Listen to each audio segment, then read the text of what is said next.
अब इस वीडियो में हम लोग अध्ययन करेंगे रेखा का ढाल या प्रवणता। और जितने भी छात्र वीडियो को देख रहे हैं उन लोगों से निवेदन है कि वीडियो को ज्यादा से ज्यादा क्या सब्सक्राइब करें और करवाएं तथा लाइक भी इसको करें। ओके, अब इसमें यदि कोई समस्या हो तो कमेंट करके उसको पूछें। क्लियर है? अब इसमें हम लोग अध्ययन करेंगे रेखा का ढाल या प्रवणता। अब सबसे पहले रेखा की ढाल या प्रवणता क्या होता है, तो ढाल से ही समझ में आ रहा है कि स्लोप, दैट इज कॉल्ड क्या जी, स्लोप। अब स्लोप का मतलब क्या है, थोड़ा सा ऐसे कर दिए, ऐसे कर दिए, स्लोप है। आपने दैनिक जीवन में भी देखा होगा, कोई ऐसे हो जाता है, वही रेखा की ढाल हो गया। कोई पुल है ऐसे हो गया, यहाँ पर उतराव है, एक ऊपर क्या हो रहा है, चढ़ रहा है। कोई सड़क है सीधी रेखा में है तो वहां पर भी रेखा की ढाल वाला नियम लग जाएगा। और इसी रेखा को ढाल को क्या बोलते हैं, रेखा का प्रवणता बोलते हैं। क्या बोलते हैं जी, प्रवणता बोलते हैं। तो ये होता क्या है, रेखा की ढाल या प्रवणता होता क्या है, ठीक है जी। जब कोई सरल रेखा यक्ष अक्ष के धनात्मक दिशा के साथ, यक्ष अक्ष के धनात्मक दिशा के साथ जितने कोण पर क्या करता है जी, झुक जाता है, जितने कोण पर झुक जाता है वही कोण ही रेखा की ढाल या प्रवणता कहलाता है।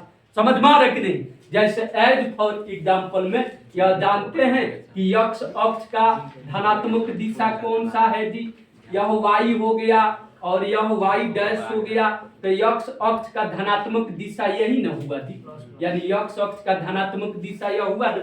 अब इस धनात्मक दिशा में और यह सरल रेखा हो गया, यह मूल बिंदु ओ हो गया और ओए एक क्या हो गया जी, सरल रेखा हो गया।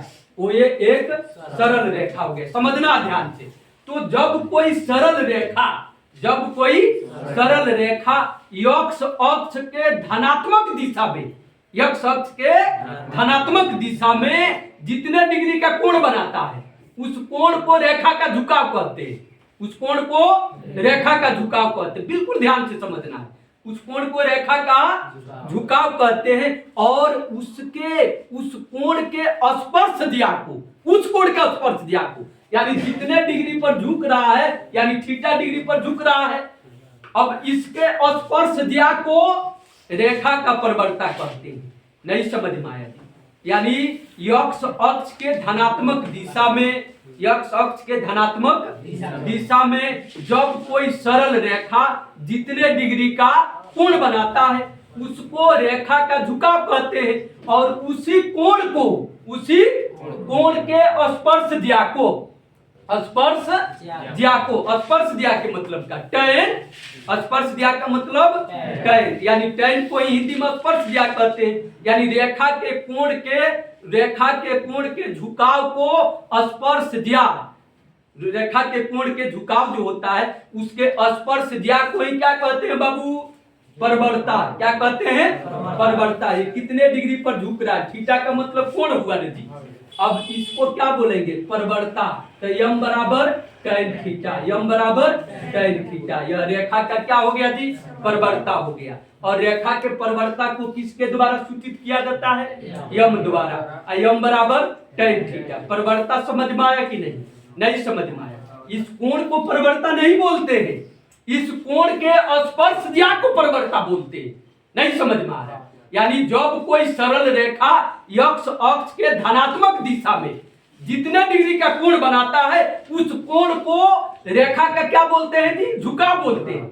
और उसी कोण के स्पर्श दिया को, यानी जितने डिग्री का बनाया है, यहाँ पर थीटा डिग्री का बनाया है ना जी, तब इसी थीटा के स्पर्श दिया को रेखा का क्या बोलेंगे, ढाल या प्रवणता बोलेंगे। और रेखा के ढाल या प्रवणता को यम द्वारा सूचित किया जाता है। तो एम बराबर क्या होता है फॉर्मूला जी, टैन थीटा। इसको नोट करते चलना, यम बराबर टैन थीटा। यह रेखा का क्या हो गया, ढाल या प्रवणता हो गया। क्लियर है?